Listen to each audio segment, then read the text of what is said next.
No, No. but we'll keep them on to the moment when we're talking. And suddenly you will release. This is not a mask, this is a Baroque effect. Trump door. Exactly. All masks fall away in the end. I'll just wait for a thumbs up. Are we ready? Okay, great. Well, here we are. Good evening to everyone. A very hearty welcome to Labyrinth Books, to those here with us tonight, not only in person, but also those joining us from further afield on the live stream. I give a welcome to you as well. Tonight, we are very excited to host Professor Joseph Cermatori and Professor Michael Cadden as they discuss Professor Cermatori's new book, Baroque Modernity and Aesthetics of Theater. My name is Matt. I am a bookseller emeritus of Labyrinth Books. And before we get underway here with hearing the findings of Professor Cermatori's fascinating study, I have just a couple of things to call to your attention. Now, this event comes at the tail end of a calendar of events that Labyrinth has hosted for the past semester. And there's one more tomorrow evening at 6 p.m. I'd like to make you aware of. Professors Jhumpa Lahiri and Sandra Berman will discuss Lahiri's new book, Translating Myself and Others. Now, if you plan to be here for that in person, we suggest arriving by 5:45 because we anticipate a lot of people coming out for that. Conversely, to watch the live stream, simply go to labyrinthbooks.com under the events tab to register for that event. If you missed any of our past events, you are in luck, since all events were recorded and subsequently posted on Labyrinth's YouTube channel, so be sure to check that out. I'd also like to take a moment and thank both the Princeton University Lewis Center for the Arts and the Humanities Council for their co-sponsorship of tonight's discussion. And I will now turn to our guests for this evening. We are delighted to welcome Professor Joseph Cermatori from Skidmore College. Now, before Skidmore, he taught at the New School in New York City. He has been published in PMLA, PAJ, Salmagundi, The Village Voice, and the New York Times, just to name a few. The fields Joseph most often writes about include comparative literature, modern and contemporary drama, performance studies, and critical theory.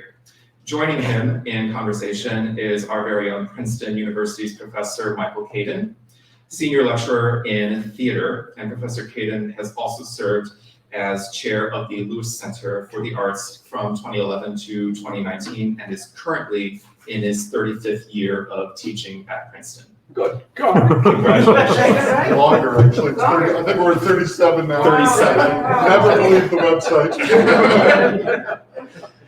And his chief areas of study include modern and contemporary theater, dramaturgy, comedy, the history of theatrical directing, Shakespeare in performance, Australian literature and theater, and ancient Greek drama in performance. So between the two of them, that is quite a portfolio. Now, I want to just say briefly how much I really enjoyed Joseph's book, in which he challenges the long-held tenet that modernism sought, above all, a rupture from the past.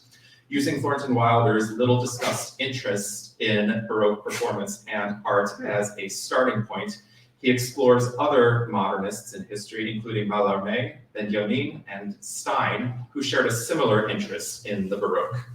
Maybe most fascinating is the fact that the book demonstrates how, far from proposing a revival of conspicuously Baroque forms, modernists instead ensured the subtle survival of the Baroque into the 20th century in surprising ways. This has a far-ranging impact up to the present day, which I look forward to hearing more about tonight, and which include our own conceptions of aesthetics and how they carry across time periods. There is so much that can be said about this absorbing study, so without further ado, please join me in welcoming Professors Joseph Cermatori and Michael Cadden.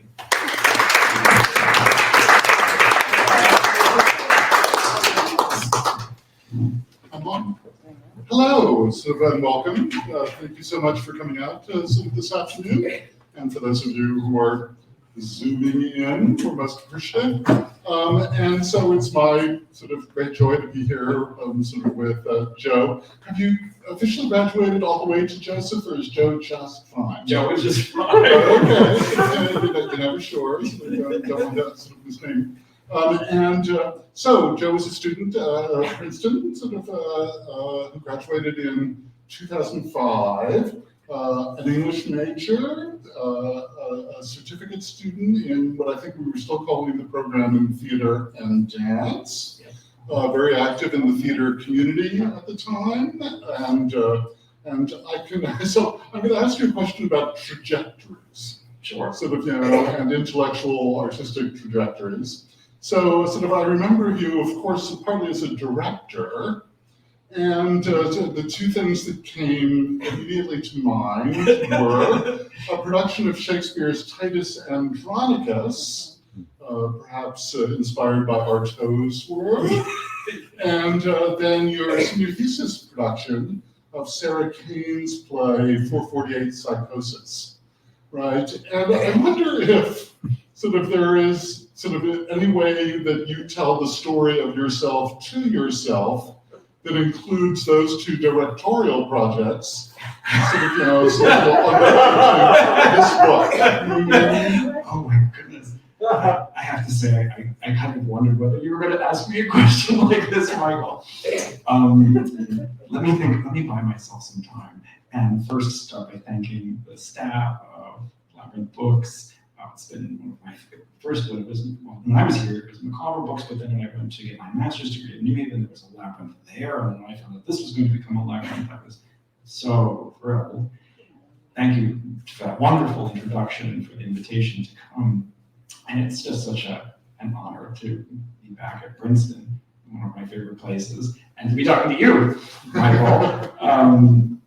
This is not something that I'm saying to stop for a time, because I was actually thinking about this on the drive down.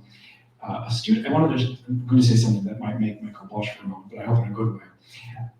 A student of mine 2 weeks ago just mentioned in a kind of an offhanded way, Professor Cermatori, you're the first openly gay professor or teacher I ever had, even in high school or anything. And I thought back to myself, gosh, you're the first openly gay professor I ever had, and I think it was you, Michael. And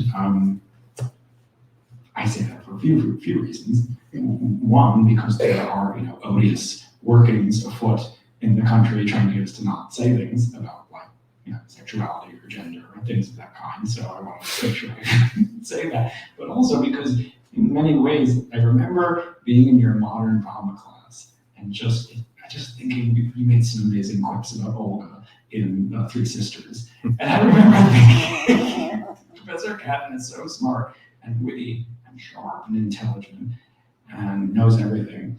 And I just want to be like that when I grow up. And if I could do that to other students, who have no experience with, people of different backgrounds, I think so much. In other words, you gave me a life model, I just want to say. You're not getting out of the question. Okay. I promise. So, directing. Well, and that's particular. Yeah, it's a great question. I think with directing in general, what I would say is sometimes I have the sense when I'm writing in a scholarly way that, so for example, the deconstructive critic Samuel Weber, who was also a dramaturg by training and was a dramaturg in Germany and also a student of Adorno's, sometimes he says that he has a sense of what he's doing when he's writing scholarly or theoretical work as a kind of directing by other means, in a sense. He describes the work of scholarly writing, every work of interpretation as a kind of a staging of that work in its own right, or staging an interpretation of a text. And so sometimes I feel like there's a very clear connection. So when I'm reading a text by Gertrude Stein, for example, I'm giving you my staging of it, in a sense, in the writing of it. There's a kind of a directorial or dramaturgical performative mode that I go into, I find. But as far as Titus Andronicus and 448 Psychosis are concerned, I mean, both of those, productions had a kind of an Artaud dimension to them, I think. The Titus Andronicus, though, looking back on it, felt more like a kind of a production that was done by Charles Ludlam, where it was just going completely crazy and madcap, and we were making fun of things as we were also trying to terrorize the viewer. And you mentioned Charles Ludlam in the book. I do. Yeah. Yeah, totally. I do. And so there was a kind of a campy, I read an article in writing my junior paper for Oliver Arnold on Titus Andronicus. I think the subtitle was something like Seneca and Going for Baroque.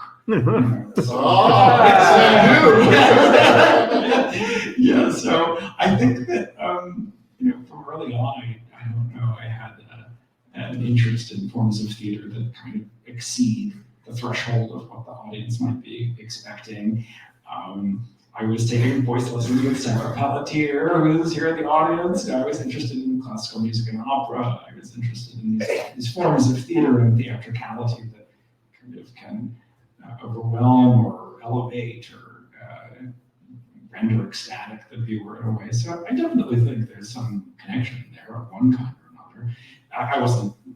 There wasn't any intentional connection. I was just kind of exploring, I think, as a student. But that was one of the great things about Princeton, is that you could just explore in a lot of different directions, and the creative and the academic could really hold hands in a beautiful way. So I don't know if that answers your question. I mean, it does to a certain extent. For those of you who don't know Titus Andronicus, it's one of Shakespeare's earliest plays and one of his bloodiest plays, and one of his, we might say, most over-the-top plays. Excessive, and his most popular play during his own lifetime. Produced far more than any of the other plays that he wrote. This is what they liked. That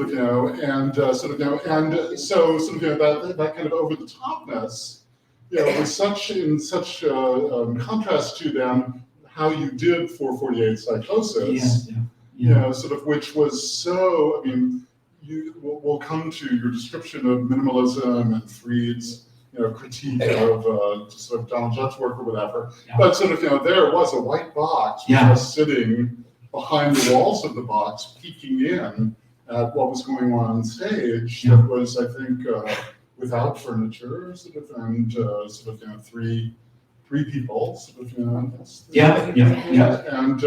it was, so minimalist in many respects. Yeah. Though, as you cite Bernini, or was it Bernini or what? One of the people commenting on it, one of the characters in a play from the Baroque period. Yeah. If it looks, minimalist or like nature, there must have been a hell of a lot of art that went into it. Yes, if it looks natural, there must be some artifice in it. And so in this instance, the artifice was as great as it was in Titus, but it might have looked, incredibly, stripped down. That's Cadden. Yes, that's fascinating. And my thesis for Princeton was in trying to trace Beckett's influence over Kane, and Beckett's often cited as a paradigmatic minimalist. But I hadn't thought of that actually in tracing my own intellectual trajectory. But I've often been really interested. It's, I don't know, my kind of ironic nature. I've been often really interested in these moments where things go to so far of an extreme that they kind of turn inside out. Something I remember reading to the students who were in the cast of Titus Andronicus when I was directing it was a quote from Harold Bloom's Shakespeare, The Invention of the Human, which I feel like had just come out a year or so prior to that, where he says of Titus Andronicus, I would never want to see this play again unless it were done by Mel Brooks and his cast of zanies, or perhaps it could yet be made into a musical. And I think I just wanted to go in that direction. It's just so, there's a double banding, and someone's tongue is cut out, and people's heads are being thrown off the stage, and people are being baked into meat pies, and then their mom's eating them. It's just like completely, it's really wholesome family entertainment. It's like a Quentin Tarantino film. It really tests the audience, like what you're willing to watch, I think, and also, how much of it you can watch before it's in a sense, no longer can be taken seriously. It somehow might exceed some threshold. And then with Kane, I just remember that that production was responding to just the very, very dark and intimate theater of her mental illness. This was a playwright who, Sarah Kane, it was her last play, and it was a record of her struggle with psychotic depression and her institutionalization. And she died by suicide shortly thereafter. So it's a very, very, I did not want to make it. I mean, there's some very darkly comic moments in it. I wanted those to be funny too, out of respect for her very bleak sense of humor. But I didn't want it to seem silly in any way. And so we, as Michael said, we created this kind of immersive environment. It was a kind of a white room on all four sides that was set up with this high gloss tile lining, and then there were these kind of one-way mirror, or what do you call them, two-way mirrors, I suppose. The audience would sit on the outside as though in like a kind of like in a focus group or like in an observation chamber. And each of the audience members, I remember we were having these kind of discussions in the production room, thinking like, that's kind of twisted, why don't we do that? They were partitioned off from each other, so you had to watch this really harrowing hour-long drama, very poetic in a way, inspired by Beckett and by T.S. Eliot, this harrowing kind of drama of this person's experiences with depersonalization and hallucination and psychosis of various kinds, kind of by yourself. You were by yourself. We described them as peep show booths. It seemed something almost voyeuristic about them, and you were watching in a way that the performers inside this box could not see you watching. They only saw their own reflections.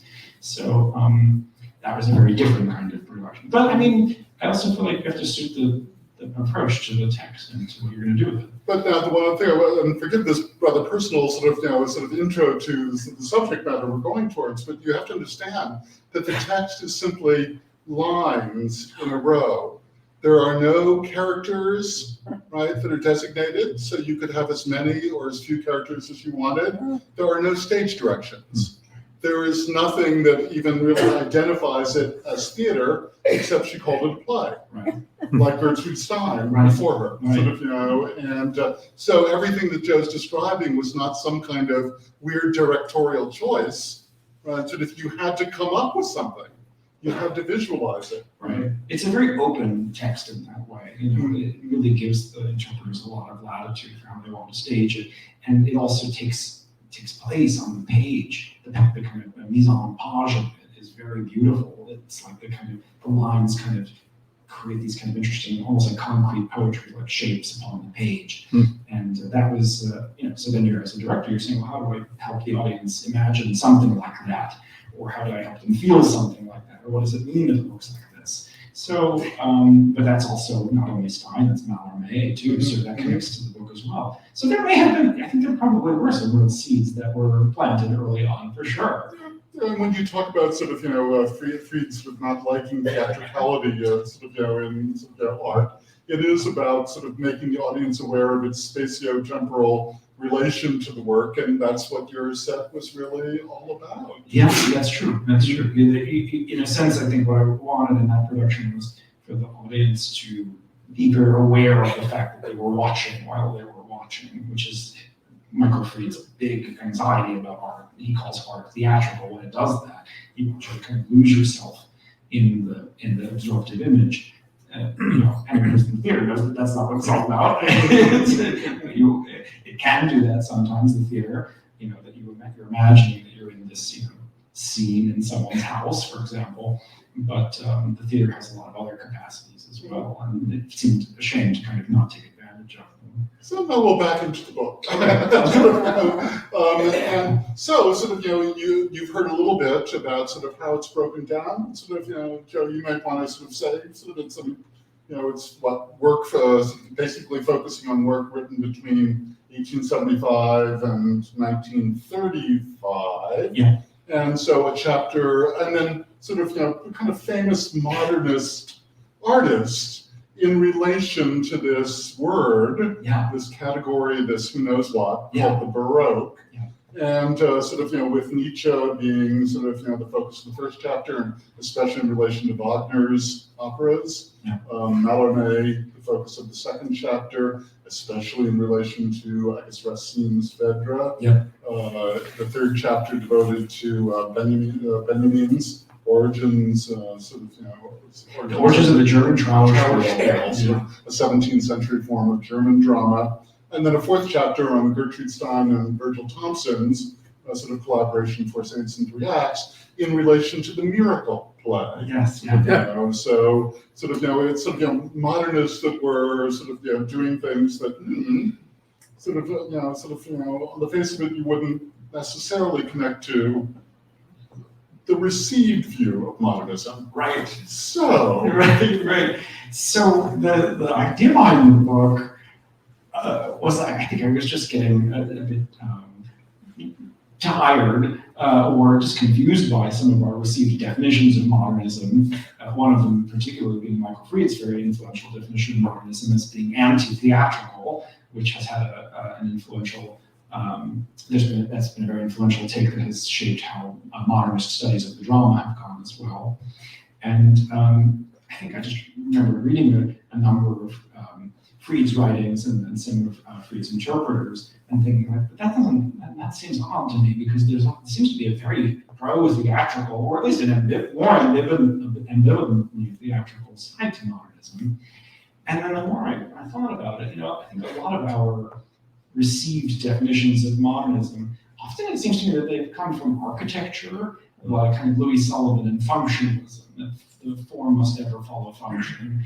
And so one thinks of modernist architecture, these very, very clean, rectilinear, ornamented lines, or it all flows as kind of condemnation of surface ornamentation, the desire to strip the architectural surface away and just reveal the unornamented structure.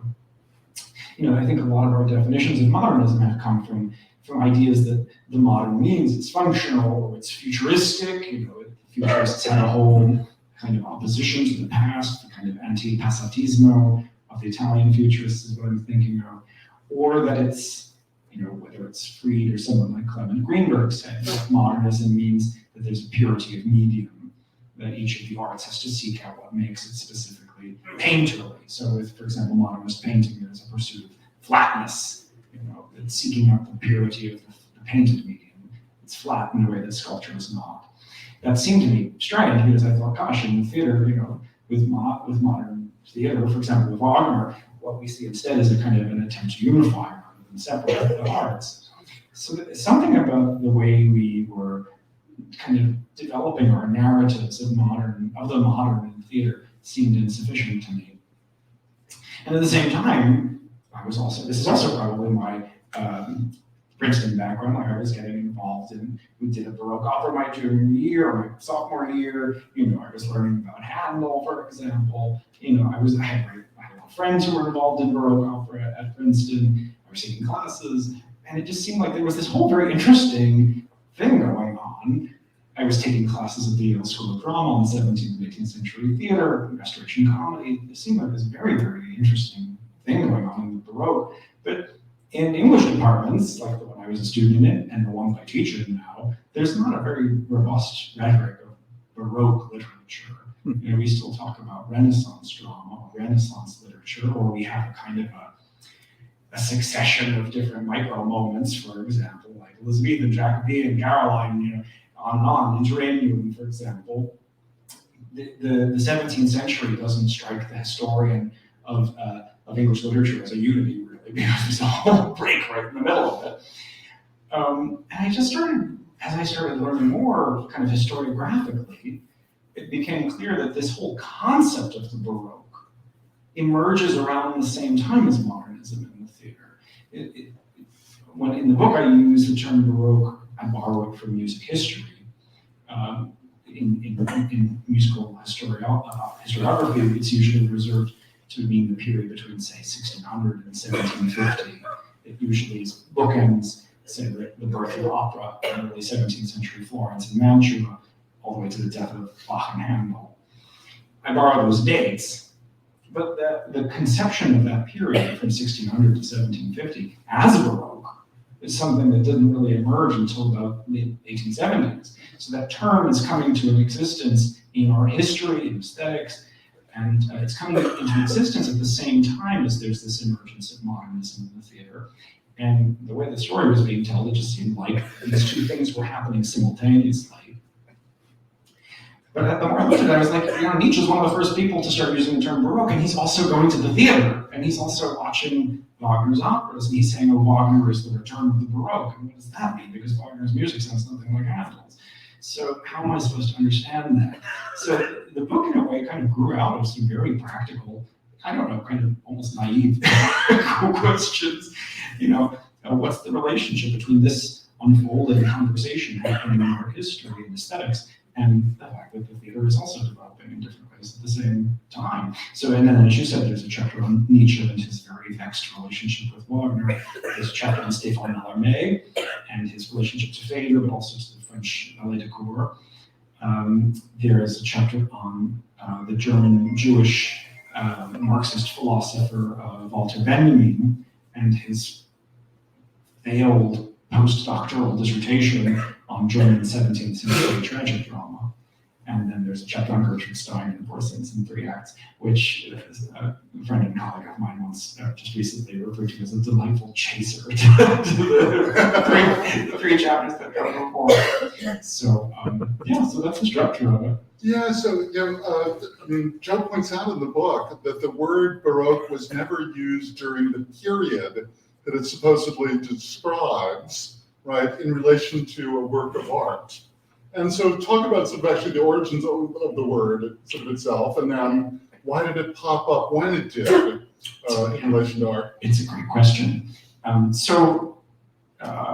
Originally, the etymology of the term, it comes from the term rhetoric, actually, is probably the earliest time that it was used. You see it used in Montaigne's essays in a rhetorical capacity. It's one of the categories of an Aristotelian syllogism. So it comes from Aristotelian logic. So syllogism, that is to say, a philosophical proof in three parts, two premises and then a conclusion. And I seem to, I may get this wrong now, let me see if I can remember it. The structure of the Barocco form of the proof is all PRM, some SR not M, therefore some SR not P. I'm getting those two last bits confused. But a good demonstration of this form of the proof is, for example, all gold is valuable. Some things that glitter are not valuable. Therefore, some things that glitter are not gold. Is a form of the Baroque proof. We get that, as an enthymeme, as a kind of broken down version of that syllogism. We get that in Act 2 of the Merchant of Venice, all things that glitter are not gold. It's like a tweaked version. So it starts off as a kind of a logical classification, a form of the proof. This particular form of the Baroque proof was thought to be just a little bit far-fetched, or maybe like just a little bit virtuosic in a bad way, but a bit like involving just a little bit too much of showmanship on the logician's part. Like there must have been a simpler way to make that point. In other words, when Montaigne uses the word Baroque, he's using it in a way that makes it clear that he doesn't have a lot of respect for philosophers who deploy this mode of argumentation. It seems to be a kind of sophistry, kind of some logical prestidigitation going on. From there, though, in the early 17th century, it gets picked up by Spanish and Portuguese jewelers to mean the form of a non-spheroid pearl. So it's kind of like decorative, but also strange and somewhat odd piece of jewelry. Odd because it's not perfectly spheroid, and it becomes a great commodity during that period. By the time of the mid-18th century, the 1740s and then the 1760s, with writers like, for example, Gluck and Rousseau writing in Diderot's Dictionary of Music. Rousseau gives a definition of the term Baroque in the Dictionary of Music that just says it means any kind of music that's overly wrought and the harmony is confused. And it's, Rousseau's trying to kind of clarify and simplify musical rhetoric, as is Gluck at that time, make it more approachable, less virtuosic, perhaps. So it becomes a term of abuse in terms of artistic. It just means weird or overly complex or overly ornamented. It becomes a term of disparagement. But by the 1870s, when my study begins, you get the first art historians, actually, folks like Jacob Burckhardt at the University of Basel, who was Nietzsche's colleague, using it descriptively as a period term and stylistic term to mean the late decadent stage of Renaissance art, basically, in the context of Counter-Reformation Catholicism. So Burckhardt meant it more to mean late 16th and mid 17th century Italian art. The Italians had a slightly earlier way of bookending the Baroque. So at that point it becomes a period term, and it kind of paints the whole period of that stretch, the early modern, the long 17th century, you might call it, I suppose, with the same aesthetic brush. You know, it's all Baroque.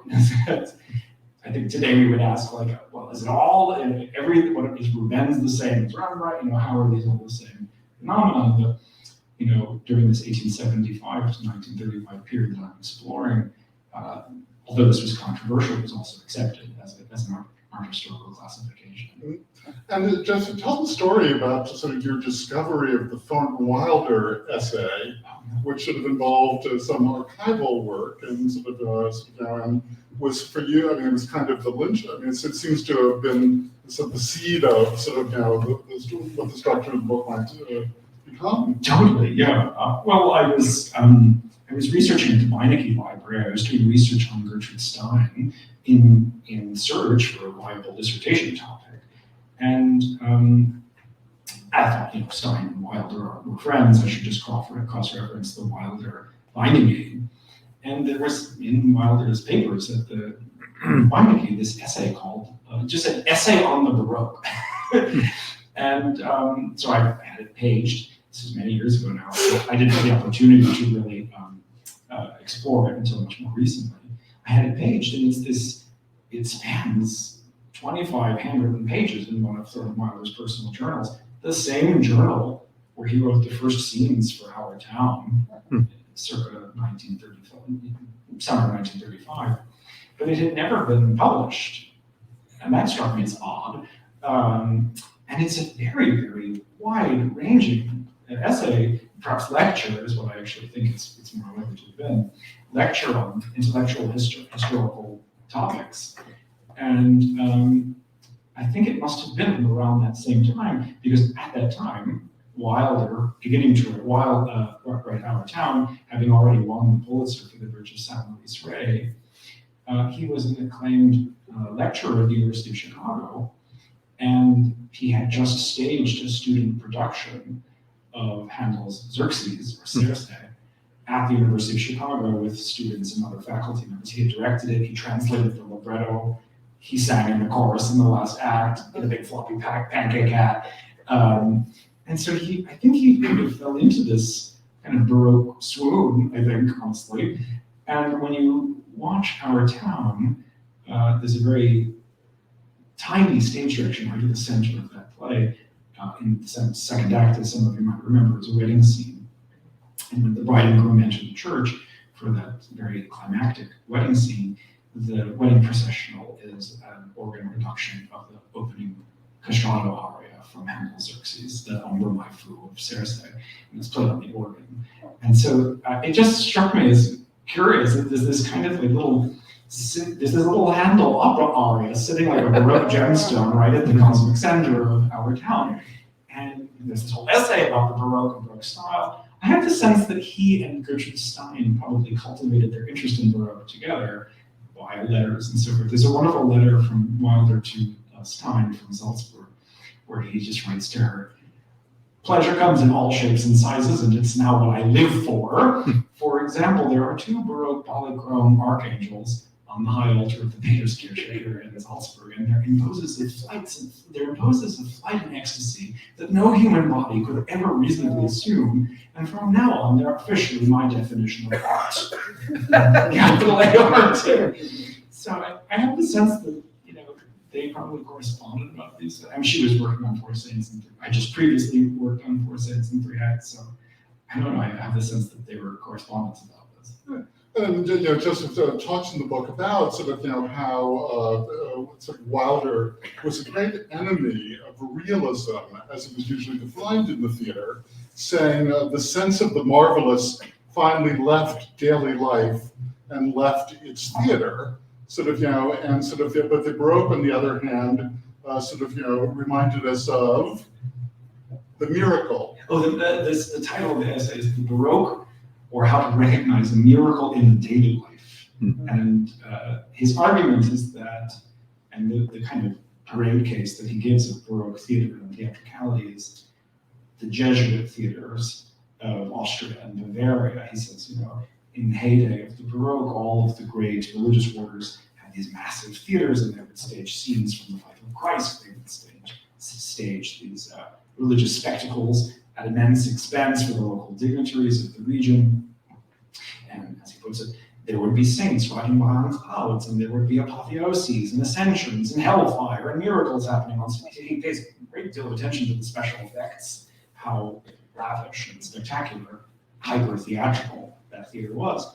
His argument, though, is that over the course of the 18th century, with what we just today might call the Enlightenment, with the secularization of the theaters and the gradual closures of different religious orders, he argues that the veto had to be put upon the religious aspect, but a longing for witnessing at a grand scale the miraculous in the daily life still persisted, and so had to find other forms. In other words, there was no longer this religious Jesuit theater, but he argues that the theater of the Baroque survives in the form of the extravaganza, in the form of plays about sorcery and wizardry and magic and sprites and elves and various things. He says that Mozart's Magic Flute is one example of this, and another might be something like Parsifal.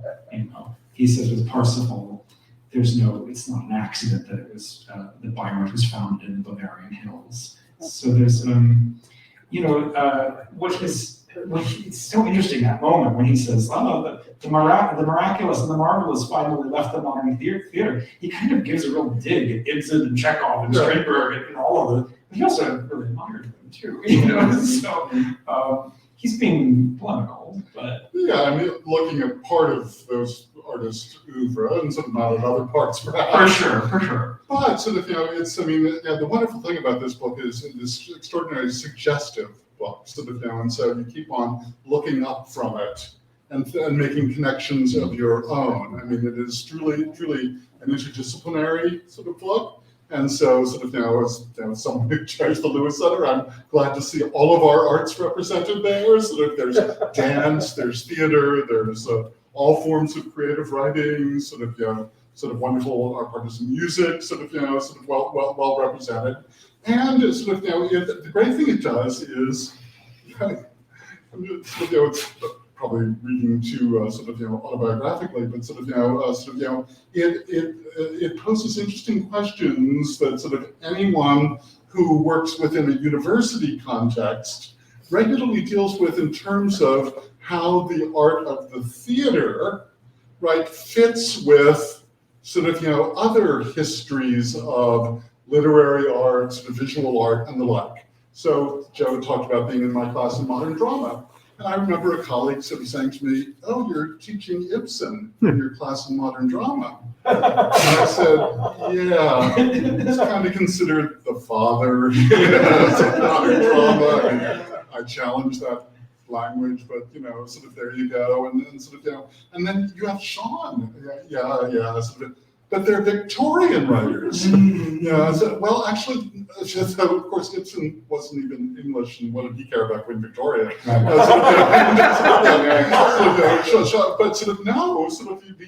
this is what modernism, this is where modernism starts in the theater. Well, if you're in the novel, if you're in poetry, if you're in English, the English literature in particular, there are different start dates. Virginia Woolf gives a start date. Someone else will give another start, like World War I plays a huge role. And the fact is that the history of performance, most particularly, fucks up the dates. And so all these things that you want to be able to do, like, modernism versus postmodernism, don't get it. Realism versus, theatricality. Yeah, no, don't get it. Realism is just theatricality that is really highly refined. Right. So you don't even realize how sort of arty it is. Right. That's the point. Right. And so the book really goes right to the heart of how we think about modernism, right, or how it's usually defined, and then sort of how the Baroque sort of took on the boogeyman role. Yes. Sort of, for a lot. I mean, when I was an undergraduate, sort of Baroque was simply used as an abusive term. Yes, yes. Right, sort of, that was just, it was like the Village Voice in the old days when they said Ibsenite, you knew that meant bad. Right, sort of, and Brechtian meant good. Yes. And sort of you had to learn the language. Well, sort of Baroque was, sort of a thing of, oh, wow.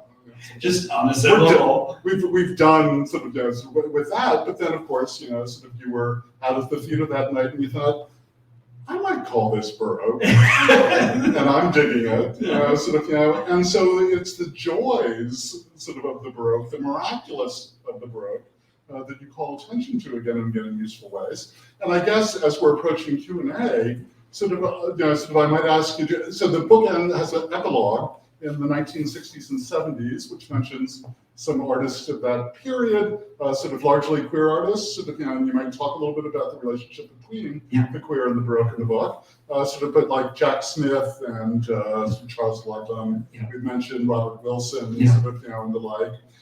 And I wonder if you were sort of, pushing the argument into the contemporary, what you sort of might argue for as sort of the contemporary Baroque, and I'm going to give you one feed, and then sort of you can just riff.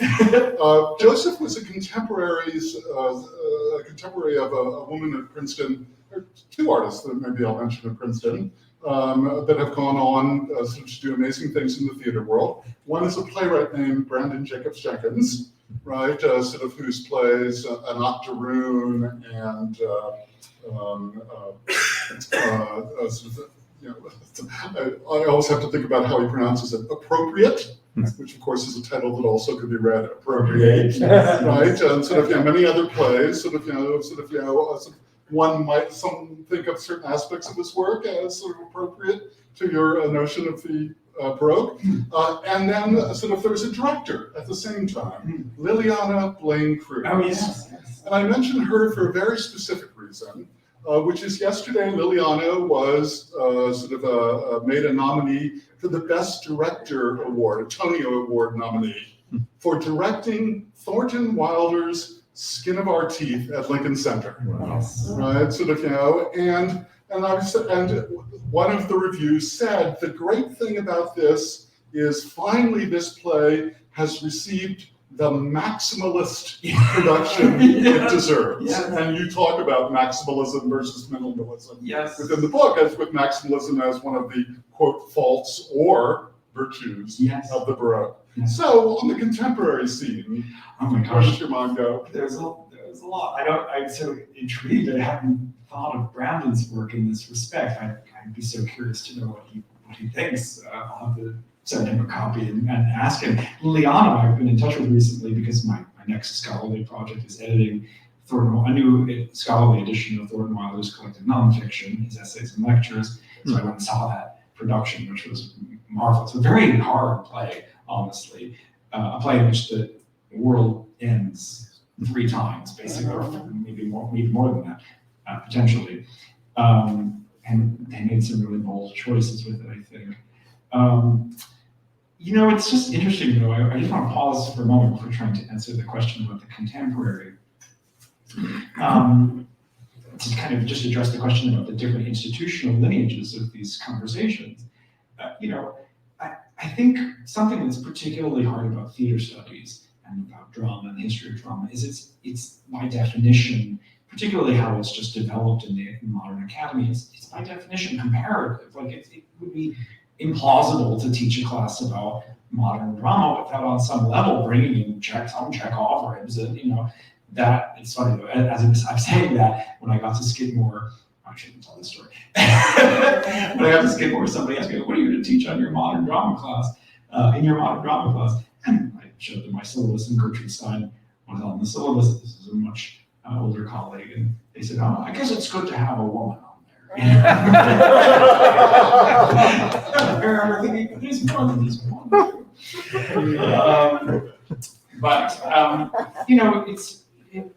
I try to take that very seriously, so that the subjects in my book, there's French and German, there's Bernini, he's Italian, there's some very minimal discussion of Spanish theater history that draws on my high school Spanish abilities. I try to use my language abilities to the best I can.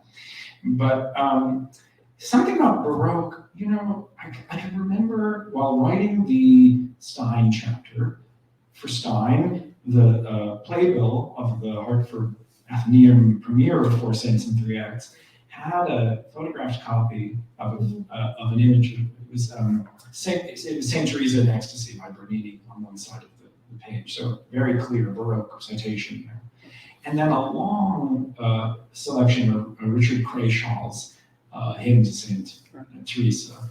And in trying to understand why Crashaw, I remember reading about the way Crashaw was kind of situated against the English metaphysicals. And one 20th century critic saying something about Crashaw. Crashaw still, this must be like around the same time as Four Saints and Three Acts, so in the 1930s. Crashaw still strikes most modern English and American readers as a foreign and imported taste. Kind of like spaghetti or castrati. I just remember thinking like, spaghetti is so foreign. My goodness. But there's all these ways in which like slight kind of anti-Catholic, anti-Latin, anti-Spanish Italian, slightly homophobic potentially, kind of rhetoric creeps into a lot of the writing of the Baroque, so it seems something abjected and embarrassing. The book was published in a series through Johns Hopkins University Press, edited by Douglas Mao of Johns Hopkins. The series is called Hopkins Studies in Modernism, but Douglas Mao, together with Rebecca Walkowitz, another wonderful modernist studies scholar, and they have a wonderful book out called Bad Modernism. And part of, I think, the impetus behind their work together, but also maybe some of the work in this series, is to just expand and question what counts as modernism, and why are some modernisms good and exciting and, functionalist and muscular, and why are some kind of strange or kitschy. And what I say in the introduction to the book is, if the Baroque names a species of modernism, from a certain standpoint, it could only be a really failed and abject species, it could be nothing more than kitsch, ultimately.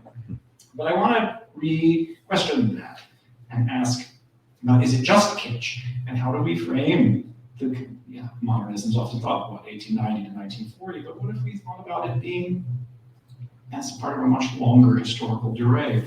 What if we thought about it in ways that ask, aren't there always perennially different forms of modern, what we might call a lowercase m modernism, things where people were wrestling with modernity, with their own modernity, and making formal experimentations. Wasn't that happening as early as 1610 or even earlier? Isn't just call something modernist, isn't that in a way a kind of it's a perennial phenomenon in a way. We have this idea of the early 20th century as being the modernist period, but couldn't we think more flexibly about it? So that was how I tried to approach that question.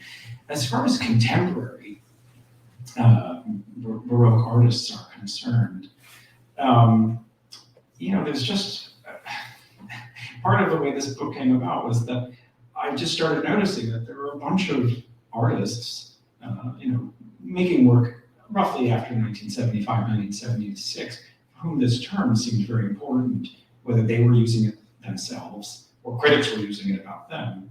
So at a moment, it seemed almost like a kind of a handy buzzword for talking about work that we would later start calling postmodern, maybe. I'm not sure that term is all that useful anymore, like you're suggesting. But then I thought, the more I looked, the more I started seeing that like a number of younger artists, people my age and a little older, in the past 20 years, we're still, you would think like maybe between 1975 and 2020, something might have changed and the idea of it might have fallen out of favor. But people have still been making work of this kind. While I was a graduate student, there was a production by a New York contemporary performance ensemble. I saw it at the Kitchen in New York City, called Broke People's, apostrophe S, Baroque peoples, S apostrophe, theater. Baroque peoples, Baroque peoples theater. And it was totally Jack Smith. I mean, it was very, very Jack Smith in the way that I described in the conclusion to my book. They were wearing these awful, like kind of trash-made costumes, like out of tinsel or something. They just looked like they'd gone dumpster diving. And they had these kind of projections of different Inigo Jones mask kind of stage designs, and then there were quotations from Nietzsche, and then there were interactive games with the audience. So this is a group that is getting invited to make contemporary experimental performance at the Whitney Biennial. They're making very cutting-edge contemporary performance-based visual art, and then they're making this Baroque people's. There were questions about trash and abjection and poverty and economic inequality that it was raising. So people are still working in this way. And really the interest behind the book was just to try to provide a vocabulary for where all this interest might have come from. And Wilder might have been like a good linchpin for helping excite the reader. Yeah, so, as you'll see if you sort of pick up the book, it sort of really, forces you away from thinking about the Baroque in period terms, sort of, and thinking about it as you say, sort of this sort of thing that keeps disrupting into the present, into the present, sort of, keeps the linear narratives from ever really working because it doesn't quite ever go away. It insists upon sort of itself and sort of, insists upon taking its moment on the stage. Yeah, yes. So, let's open up for questions, sort of to the audience here, and there's, I think, I can take your mic to anybody who has a question. Just Great, raise your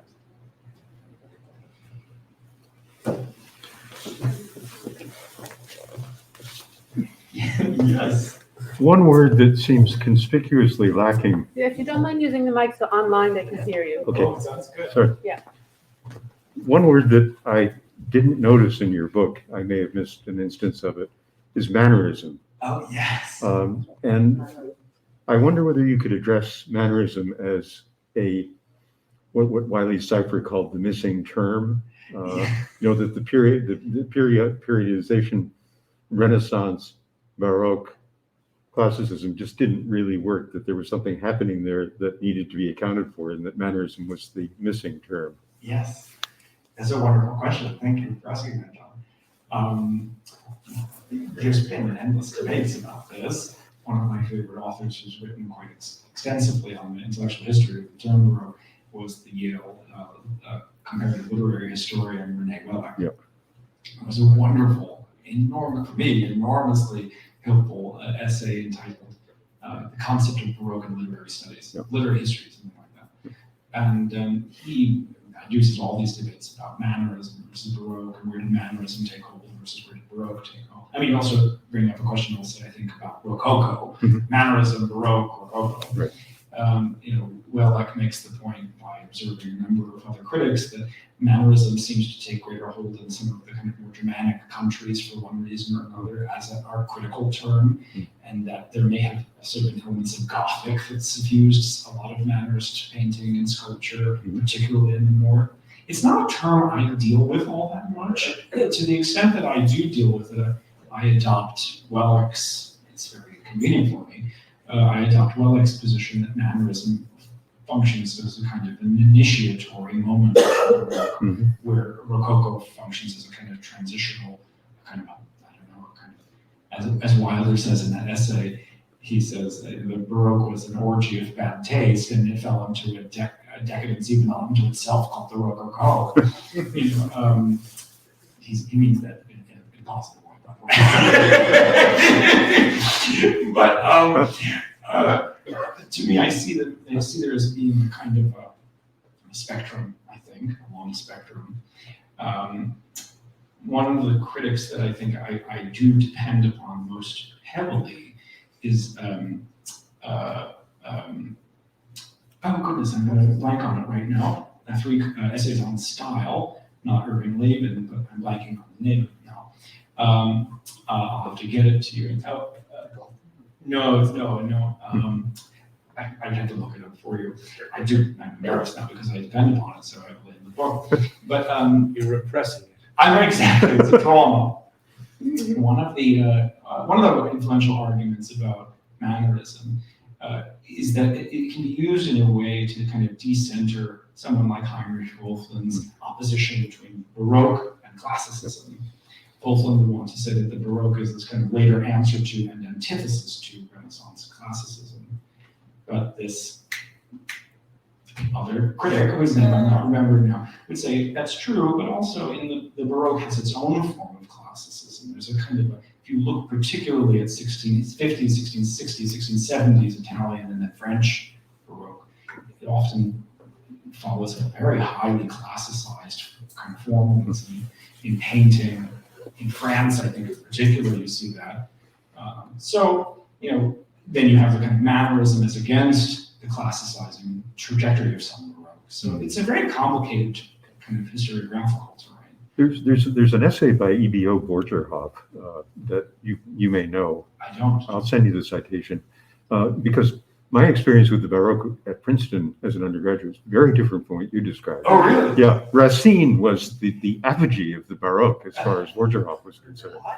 There's going to be a faculty club fight in the office. Yeah. Right now. I tell you, it was a different world. During my oral exams at Yale, I did a list on Baroque drama, and there was a faculty fight about whether Racine was Baroque or neoclassical, or yes, but he's neoclassical, but it's Baroque neoclassical. There was just in such moments, the person who's defending their orals just sits back and watches the fireworks. But Okay, thanks. mannerism is not a term I spend much time with, but it's a fascinating subject unto itself, as you know. So a question that I'm mostly inviting your comments on, because as I'm listening to this, as I mentioned, it's a thrilling project, and I think it opens up a lot of really compelling questions. And of course, my own specializations in queer performance and queer history, of course, align in certain ways, but then my other specializations in sort of US Latinx stuff, Latino, and then Latin American, and like you do some really good, powerful evocations of the Spanish tradition. But one term that, as I've been sitting here, I've been thinking a lot about was the term introduced by the pioneering Chicano art historian and critic Tomasi Baroflasto, which he talks about what he calls rascuache, or rascuachismo, which is sort of the idea of the over-decorated using the trash. The sort of, and it's a style of what he calls Latino or Latin American decoration, both mundane and artistic, that uses that creates excess out of excess. And he offers rascuache and rascuachismo as a kind of a strategy of tactical resistance, using art as a way to defy social structure. And I'm curious about that framing, because and not so much in dialogue with the artistic, but I'm curious if you have any sort of affinities in what you've been doing in terms of the question of pressing against existing structures, and how useful is Baroque as a strategy in some ways for folks either within or outside, within circuits of power or beyond them. What about Baroque as a strategy of resistance from within or from without? Yes, that's another wonderful question. Thank you, Brian, for that great question.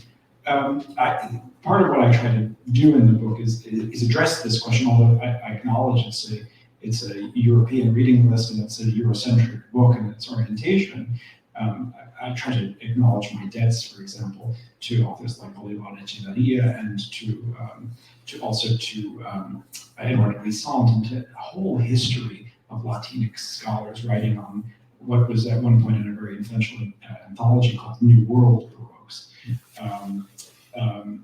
It's a question that I'm eager to kind of think about with respect to the Northern European context, because I think often there has been this very kind of phobic or allergic reaction, particularly, as I mentioned earlier, among, for example, English critics and English literary historians, to a similar extent, French literary historians, to even acknowledging that there was such a thing as the Baroque literary production. It seems to have something to do with Italy, Spain, and their colonies. It seems to have something to do with kind of the whole history of Latin kind of cultural dissemination.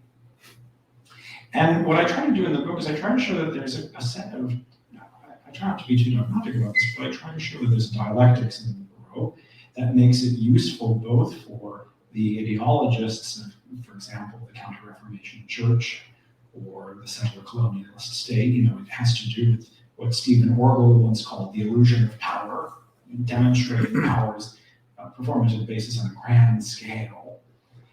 And at the same time, I try to show that there is a kind of an internal dialectic that's always also undercutting that. So Michael mentioned, in mentioning Bernini, one exhibit that I give early in the book, in the introduction to the book, is this set of spectacles that were staged by the Italian sculptor and architect John Renzo Bernini. We know him from the Ecstasy of St. Teresa and from the Vatican and so forth. And what's lesser known about him is that in addition to being a sculptor and an architect, he was also a theater impresario, kind of like the Inigo Jones and Ben Jonson combined of the Barberini court in Italy. And he made these. So this is a little bit of a sidestep to your question, Ron, but I hope it illustrates the point I'm going to make. He made these massive spectacles that were staged for the Barberini court and for their family and the Roman aristocracy of the 1640s. One of which was called the Inundation of the Tiber, which it was response to the fact that the Tiber River had flooded the year before. And he set boats out to sail on a flooded stage, which in itself was kind of astounding and amazing, but actually had been done for quite a while in theater history with onstage naval battles and so on. Still a kind of an overwhelming, marvelous bit of special effects. But the innovation that he introduced was that he allowed the retainer waters, the retainer barriers keeping the water on stage to flood into the audience as though it were an accident, making the entire papal court kind of pick up their cassocks and try to run to the doors of the auditorium for fear that they would be flooded. And at the last moment, a cantilever kicked in to retain the water at the last moment and make everyone in the audience realize that it had all been a trick.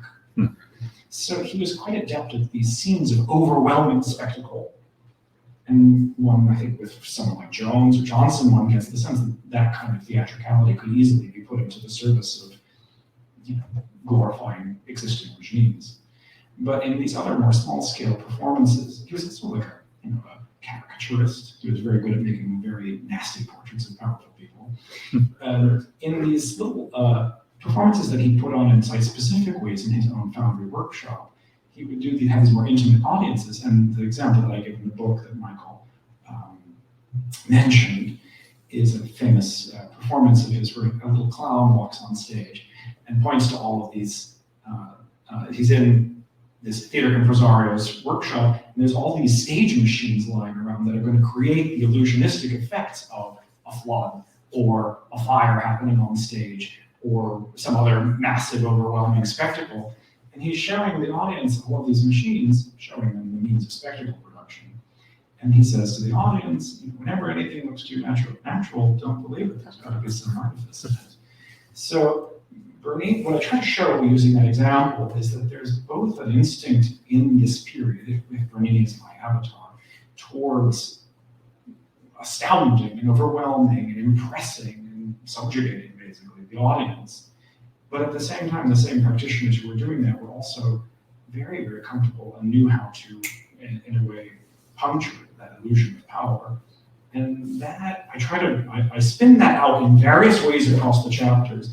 I show that Wagner had his own kind of overwhelming sense of Baroque myth that he tried to impose upon the audience, and that Nietzsche, in rejecting that and wanting a more liberatory practice of philosophy, was also Baroque, but was in a way going more in this direction of defamiliarization. So I see it as being a tension in the work that I'm looking at. Well, this has been such a wide-ranging and interdisciplinary conversation, and I thank you both very much. Thank you to everyone who's been out here. Please make sure you check out Professor Cermatori's book, Baroque Modernity, on your way out. Thank you for making time, and for everyone who was on the live stream as well. Thank you for a wonderful discussion, and I hope everyone has a great night. Thank you.